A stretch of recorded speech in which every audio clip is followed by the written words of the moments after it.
So, good morning, everyone. My name is Abhishek Kumar, teacher in Electrical and Electronics Department from ABS Engineering College. So, आज हम deal करने वाले हैं एक topic के साथ जो इलेक्ट्रिकल मशीन्स का एक टॉपिक है ट्रांसफार्मर, उसके अंदर का एक पार्ट हमने लिया है आज, जिसका नाम है लॉसेस इन ट्रांसफार्मर।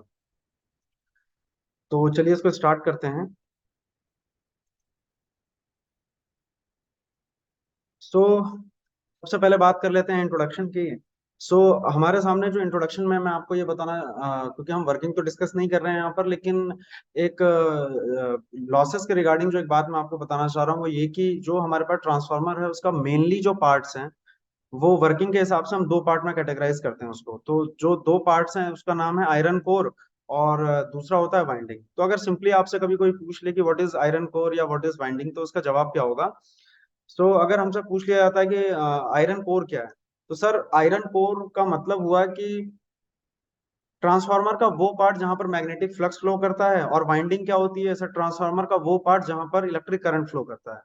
तो ऑपरेशन वाइज ये दो पार्ट इंपॉर्टेंट है, इसी वजह से जो मेजोरिटी ऑफ लॉसेस हैं वो भी इन्हीं दो पार्ट से एसोसिएटेड होते हैं। एक एक करके हम इन्हीं दो पार्ट के लॉसेस को डिस्कस करेंगे, और इसके अलावा जो कुछ 1 से 2% जो लॉसेस हैं हमारे पास उसको भी डिस्कस कर लेंगे, जिसको हम प्रैक्टिकली अगर केस की बात करें तो हम उसको जनरली जो है वो नेग्लेक्ट कर देते हैं। तो सबसे पहले बात करते हैं आयरन लॉसेस की। तो हमारे पास देखिए सबसे पहले हम यहाँ पर लिखा हुआ है कि from the working principle aspect transformer जो है वो दो पार्ट्स में डिवाइडेड है, एक आयरन और एक हमारे पास है वाइंडिंग।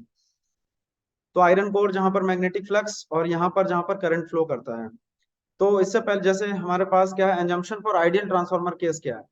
सर यहाँ पर हम जितने भी प्रकार के लॉस, अगर आपसे सिंपली बात करी जाए कि आइडियल ट्रांसफार्मर के लिए आप सिंपली अगर बात करें तो क्या बोल सकते हैं, तो सबसे पहला क्या होगा सर, किसी भी प्रकार के लॉसेस नहीं, सिंगल वन लाइन आंसर। और दूसरा क्या है, इनफाइनाइट परमिएबिलिटी, जो सेकंड पॉइंट पर यहाँ पर लिखा हुआ है इनफाइनाइट परमिएबिलिटी। और सेकंड पॉइंट है कि किसी भी प्रकार के लॉसेस नहीं होते, चाहे वो कॉपर लॉस हो, चाहे वो लीकेज लॉस हो, चाहे वो कोर लॉस हो, एडी करंट लॉस हो, कोई भी लॉस नहीं है, सिंपल। तो चलिए आगे बढ़ते हैं और हम देखते हैं कि लॉसेस इन ट्रांसफार्मर को हमने कैसे कैसे डिफाइन किया है या कैटेगराइज किया है। तो सबसे पहला हो गया आयरन या कोर लॉस, उसके दो पार्ट होते हैं, हिस्टैरिसीस लॉस और एडी करंट लॉस। और second one is copper loss. Sir जो हमारे वाइंडिंग होती हैं वो किसकी बनी हुई होती है, कॉपर की, इस वजह से हम जनरली वाइंडिंग लॉसेस को कॉपर लॉस से भी बोल सकते हैं। सिमिलरली यहाँ पर जो आयरन के साथ आप देख देख रहे होंगे कोर लॉस लिखा हुआ है। सर कोर जो होता है वो किसका बना हुआ होता है, आयरन का, इसलिए जनरली उसे कोर लॉस के साथ साथ हम आयरन लॉसेस के साथ भी डिफाइन कर सकते हैं। उसके अलावा ये दो प्रकार के लॉसेस जो हमने एक्स्ट्रा इसमें मैंने आपको पॉइंट आउट किए हैं, first one is stray loss और second one is dielectric loss. तो इन इन दोनों लॉसेस का कंट्रीब्यूशन अराउंड 1% से कम होता है, इस वजह से इन दोनों को जनरली हम कंसीडर नहीं करते हैं, और इनका ड्यूरिंग एफिशिएंसी कैलकुलेशन हम इन दोनों को जीरो ही काउंट कर लेते हैं। तो चलिए सबसे पहले टॉपिक स्टार्ट करते हैं हम, जिसका नाम है कोर एंड या आयरन लॉस। तो सबसे पहले आप यहाँ देखिए हमारे पास एक कोर का डिजाइन आप यहाँ देख रहे होंगे कि बना हुआ है, इसमें प्राइमरी वाइंडिंग और सेकेंडरी वाइंडिंग। तो जब हम प्राइमरी वाइंडिंग में एसी सप्लाई प्रोवाइड कराते हैं, जिसकी वजह से एसी करंट फ्लो होता है, जिसकी वजह से एक फ्लक्स स्टेब्लिश हो जाता है कोर में, जो ये देखिए येलो कलर से बना रखा है। ये जो फ्लक्स स्टेब्लिश होता है कोर में, इसका नेचर कैसा है, साइनोसॉइडल। क्योंकि हमने जो सप्लाई लगा रखी है वो कैसी है, एसी, उसकी वजह से जो करंट आ रही है वो कैसी है, एसी। तो इसका मतलब इस कोर में जो हमारे पास फ्लक्स प्रोड्यूस हुआ है वो भी कैसा है, एसी इन नेचर है। तो सर थोड़ा सा बात यहाँ पर वर्किंग की कर लेते हैं कि यहाँ पर ये कोर प्रोवाइड किया ही क्यों गया है, ताकि प्राइमरी वाइंडिंग और सेकेंडरी वाइंडिंग के बीच में कोई भी इलेक्ट्रिकल कनेक्शन ना हो। कनेक्शन है लेकिन कैसा है, मैग्नेटिक कनेक्शन है। तो यहाँ पर फराडेज जो है वो फराडेज लॉ ऑफ इलेक्ट्रोमैग्नेटिक इंडक्शन काम आता है कि सिंपल वर्ड्स में अगर बात करें कि फराडेज लॉ ऑफ इलेक्ट्रोमैग्नेटिक इंडक्शन क्या है, तो अगर किसी भी कंडक्टर के साथ अगर किसी फ्लक्स का चेंज हो जाए, किसी भी कंडक्टर के साथ अगर किसी फ्लक्स का क्या हो जाए, चेंज हो जाए, तो उस कंडक्टर में क्या इंड्यूस हो जाता है, ईएमएफ इंड्यूस हो जाता है। इसी वजह से हम प्राइमरी से जो फ्लक्स ये बनता है उसको कहाँ तक प्रोसीड करवाते हैं, सेकेंडरी वाइंडिंग तक, क्योंकि ये फ्लक्स जो है उसका नेचर कैसा है, एसी। तो ये टाइम के साथ क्या हो रहा है, वेरी हो रहा है, यानी टाइम के साथ क्या हो रहा है, चेंज हो रहा है। इन वाइंडिंग्स में हमारे पास वोल्टेज इंड्यूस हो जाता है विदाउट एनी इलेक्ट्रिकल कनेक्शन। तो this is the beauty of transformer working. अब यहाँ पर देखिए कि ये जो कोर हमने यहाँ पर बना रखा है, एक्चुअली में जो कोर होता है ये फेरोमैग्नेटिक मटेरियल का बना हुआ होता है। फेरोमैग्नेटिक मटेरियल का क्या मतलब है यहाँ पर, कि फेरोमैग्नेटिक मटेरियल की जो परमिएबिलिटी होती है वो बहुत हाई होती है, ताकि हम चाहते हैं कि जितना भी फ्लक्स है वो प्राइमरी में जो बना है वो कहाँ पर पहुंच जाए, सेकेंडरी में पहुंच जाए। लेकिन अगर आप यहाँ चेक करोगे कि जो यहाँ पर हमारे पास आयरन कोर है ये आयरन का बना हुआ है। आयरन के बने रहने की वजह से यहाँ पर जब ये फ्लक्स को कैरी कर रहा है प्राइमरी टू सेकेंडरी वाइंडिंग में, तो ये जो फ्लक्स टाइम के साथ जो चेंज हो रहा है, तो यहाँ पर ये आयरन के साथ भी चेंज हो जाता है। अगर ये आयरन के साथ इसका फ्लक्स चेंज होगा तो इस आयरन में भी वोल्टेज इंड्यूस हो जाएगा as per Faraday's law of electromagnetic induction. तो जो लॉसेस है उनकी स्टार्टिंग यहीं से होती है। और वो स्टार्टिंग क्या है कि सबसे पहले कोर का काम क्या था कि जो फ्लक्स प्रोड्यूस कर रहा है प्राइमरी, उसको कहाँ तक लेकर जाना है, सेकेंडरी तक। लेकिन अपना काम करते हुए भी इसके अंदर जो है Faraday's law of electromagnetic induction के हिसाब से वोल्टेज इंड्यूस हो जाता है। तो अपना काम करने के अलावा इसके अंदर एक ऑटोमेटिक एक सेकेंडरी फिनोमेना हो गया वोल्टेज इंडक्शन का, वोल्टेज इंड्यूस हो गया कोर में, जिसकी वजह से इसके अंदर दो प्रकार के लॉसेस होते हैं, जिसका नाम यहाँ पर देखिए लिखा हुआ है एडी करंट लॉस और हिस्टैरिसीस लॉस। अब हम इसी को डिस्कस करते हैं वन बाय वन। तो सबसे पहले क्या है एडी करंट लॉस क्या है। देखिए यहाँ पर दिखाया गया इस डायग्राम में यहाँ पर कि हमारे पास क्या होता है, ये जो कोर का मटेरियल लिया गया है, इस कोर में क्या है कि वोल्टेज इंड्यूस हो जाता है, जिसकी वजह से वोल्टेज इंड्यूस होने की वजह से इसमें करंट प्रोड्यूस हो जाती है। अब वो करंट का जो शेप आता है वो सर्कुलर शेप आता है। तो इसी वजह से इसका नाम क्या रखा गया है, एडी करंट लॉस इसका जो नाम रखा गया है। जस्ट बिकॉज कि इसकी जो शेप आती है वो कैसी आ जाती है, सर्कुलर शेप में। और एडी का अगर आप चेक करेंगे तो एडी का जो हिंदी वर्ड है उसको हम बोलते हैं भंवर धाराएं। जो हिंदी की बुक्स होती हैं उसमें उसको बोलते हैं भंवर धाराएं, क्योंकि इसका जो शेप आता है वो सर्कुलर शेप आता है। तो अब इन इसकी वजह से क्या होगा, इसकी वजह से होगा ये कि जो हमारे पास आयरन कोर का काम था वो कि प्राइमरी के फ्लक्स को कहाँ तक लेकर जाना है, सेकेंडरी तक लेकर जाना है। ये उसका प्राइमरी काम था जिसके लिए हमने आयरन कोर को जो है वो डिजाइन किया था। लेकिन उसके अंदर वोल्टेज इंड्यूस हो जाने की वजह से, करंट आ जाने की वजह से उसके अंदर क्या प्रोड्यूस हो जाती है, हीटिंग प्रोड्यूस होने लगती है। अब वो हीटिंग की वजह से प्रॉब्लम्स क्या एसोसिएट होती है उसको डिस्कस करते हैं। क्योंकि करंट आ जाना is not a loss, current आने की वजह से होने वाला हीटिंग कंसिडर एट लॉस, और उसी हीटिंग लॉस को हम बोलते हैं एडी करंट लॉस। तो यहाँ पर हीटिंग आने की वजह से आखिर प्रॉब्लम क्या एसोसिएट होगी। हीटिंग आने की वजह से यहाँ पर, क्योंकि हमारे पास आयरन का जो कोर है हमारे पास, अगर उसमें हीट होगा तो कोई भी चीज अगर हीट होती है तो वो क्या होती है, एक्सपेंड होती है।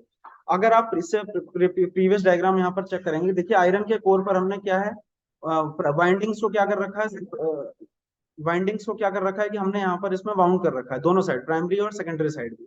अगर हमारा आयरन का कोर क्या होगा, एक्सपेंड होगा, तो जिसकी वजह से जो हमारे पास ये प्राइमरी जो वाइंडिंग्स हमने इसके ऊपर लपेट रखी हैं, इनके टूटने का खतरा बना रहेगा। तो जिसकी वजह से हमारे पास जो इसका कंस्ट्रक्शन है वो बिगड़ सकता है, या ये कह लीजिए ओवरऑल हमारी वर्किंग ही इफेक्ट हो सकती है। इस वजह से हमें चाहिए कि इस एडी करंट को हमें किसी भी प्रकार से कम करना है। तो जो आप सेकंड फिगर यहाँ पर देख रहे हैं, ये तो हो गया फर्स्ट फिगर। ये जो हमारे पास सेकंड फिगर है, देखिए इसको लॉस को कम करने के लिए क्या करते हैं। तो सबसे पहले मैंने आपको बताया लॉस क्या है। सबसे पहले फ्लक्स आने की वजह से, टाइम चेंजिंग फ्लक्स है, आयरन एक कंडक्टर है, उसकी वजह से उसमें Faraday's law of electromagnetic induction से वोल्टेज इंड्यूस हो जाता है, जिसकी वजह से उसमें करंट आ जाती है। करंट का जो शेप्स होता है वो सर्कुलर शेप में आता है, इस वजह से उसको एडी करंट रेफर करते हैं। यहां तक कोई दिक्कत नहीं। लेकिन यहाँ के बाद से क्योंकि करंट आ चुकी है, उसकी वजह से हीटिंग स्टार्ट हो जाती है, जिसकी वजह से हमारे पास जो आयरन का कोर है वो एक्सपेंड होना चालू हो जाता है। अब यहाँ से जो लॉसेस स्टार्ट हो जाते हैं, तो उसको कम करने के लिए क्या करें। तो यहाँ पर देखिए जो फर्स्ट वाला डायग्राम आप देख रहे हैं सॉलिड कोर लिया गया है, लेकिन जो सेकंड वाला आप डायग्राम देख रहे होंगे वो हमारे पास जो है वो हमने यहाँ पर थिन शीट्स में ले रखा है। थिन शीट्स में लेने की वजह से क्या होगा, आप यहाँ चेक करो कि यहाँ पर जो फर्स्ट वाले केस में करंट है वो बिल्कुल आराम से या इजिली जो है वो किसमें फ्लो कर रहा है, आयरन कोर में फ्लो कर रहा है। लेकिन यहाँ पर सेकंड वाले केस में जो हमने यहाँ पर थिन शीट्स आयरन की डाल रखी है, उसमें जो ब्लैक लाइंस आपको दिखाई दे रही है, मैं आपको इतना बता रहा हूँ, जो ब्लैक लाइंस आपको दिखाई दे रही है वो है इंसुलेशन। इंसुलेशन का एक प्रॉपर समझ लीजिए, एक तरीके से पेपर डाला हुआ है। एक एग्जांपल दे रहा हूँ मैं आपको, पेपर। अब एक बात यहाँ पर चेक करोगे आप, एक आयरन के पीस से दूसरे आयरन के पीस में अगर करंट को फ्लो करना है तो पेपर से पास होना पड़ेगा। जैसे यहाँ पर देखिए, अगर ये बाहर वाली करंट को हम चेक करें तो ये बाहर वाली करंट बहुत इजीली एक सर्कुलर पाथ में, एक बड़े पाथ में करंट फ्लो हो रहा है। लेकिन यहाँ पर अगर आप चेक करोगे तो इनका एरिया जो है वो क्या होता चला जा रहा है, कम होता चला जा रहा है, क्योंकि हमने यहाँ पर बीच में क्या डाल दिया, पेपर। अगर एक आयरन के कोर से दूसरे आयरन के कोर में स्विच करना है तो पेपर से पास होना पड़ेगा, और paper is a bad conductor. तो इस तरीके से करके हम एडी करंट लॉस को क्या कर सकते हैं, मिनिमाइज कर सकते हैं। तो ये हमारे पास एक केस हुआ कि एडी करंट लॉस को कम कैसे किया जा सकता है। तो एडी करंट लॉस को कम करने के लिए हमें सॉलिड कोर ना लेने के बजाय थिन शीट्स ऑफ कोर लेते हैं और उसके बीच में क्या प्रोवाइड करा देते हैं, लेमिनेशन। अब यहाँ पर एक एक्स्ट्रा बात मैं आपको बताता हूँ, वो ये कि सर बीच में लेमिनेशन हम ज्यादा भी डाल सकते हैं जिसकी वजह से एडी करंट लॉस बिल्कुल ही जीरो आ जाए, लेकिन हम ऐसा नहीं करते हैं कि बीच की लेमिनेशन को बिल्कुल ही क्या कर दें, बहुत ज्यादा विड्थ उसकी बढ़ा दें, क्योंकि तो काम क्या है कोर का, फ्लक्स को प्राइमरी से उठाकर कहाँ तक लेकर जाना है, सेकेंडरी पे। अगर हम बीच में यहाँ पर जो इंसुलेशन डाल रहे हैं अगर उसकी विड्थ बहुत ज्यादा हो जाएगी, तो जिसकी वजह से जो फ्लक्स के पाथ में भी क्या आने लगेगा, रिलक्टेंस आने लगेगा, जिसको हम आसान भाषा में बोले तो रुकावट आ जाएगी, जिसको हम टेक्निकल भाषा में रिलक्टेंस बोलते हैं। तो जिसके लिए हमने कोर डिजाइन किया, अगर उसी में ही दिक्कत आ गई तो हमारा ओवरऑल परफॉर्मेंस जो है वो बहुत ज्यादा खराब हो जाएगा ट्रांसफार्मर का। इसी वजह से जो ये जो लेमिनेशंस हैं, इसका IEEE स्टैंडर्ड जो है वो 0.3 टू 0.5 mm तक हम देते हैं, जिसकी वजह से फ्लक्स के पाथ में जो रिलक्टेंस आता है या उसके में कमी जो आती है वो 1 से 2% तक आता है, लेकिन उसकी वजह से जो हमारा एडी करंट लॉस है वो 80-90% तक क्या हो जाता है, डाउन हो जाता है। तो ये हमारे पास है, देखिए ये वाला डायग्राम मैंने यहाँ पर शो किया है। तो देखिए लेमिनेटर पतले पतले शीट्स का इस्तेमाल किया जाता है और उसके बीच में जैसे वो जो ब्लैक लाइन आप कंसीडर कर लीजिए कि जो ब्लैक लाइन है वो क्या है वहां पर, एक दूसरे से लेमिनेटेड है, यानी वो लेमिनेशन है। एग्जाम्पल के तौर पर मैंने आपको पेपर बताया। सेकंड है कि जो 4% जो यहाँ देखिए फर्स्ट पॉइंट लिखा हुआ है, एडिंग सिलिकॉन अप टू 4%। अगर हम 4% सिलिकॉन ऐड करते हैं जिसकी वजह से जो आयरन का जो पीस है उसमें जो रेजिस्टिविटी है वो इंक्रीज हो जाती है, क्योंकि जो सिलिकॉन का एटम होता है वो आयरन के एटम से जो बड़ा होता है, जिसकी वजह से जो ओवरऑल एटम की रेजिस्टिविटी है वो क्या हो जाती है, इंक्रीज हो जाती है, जिसकी वजह से अगर रेजिस्टेंस बढ़ गया तो आने वाली करंट क्या हो जाएगी, डिक्रीज हो जाएगी, जिसकी वजह से हीटिंग लॉसेस क्या हो जाएंगे, डिक्रीज हो जाएंगे। तो ये फर्स्ट हमने कवर किया है जिसका नाम है एडी करंट लॉस। अब सेकंड पर आते हैं।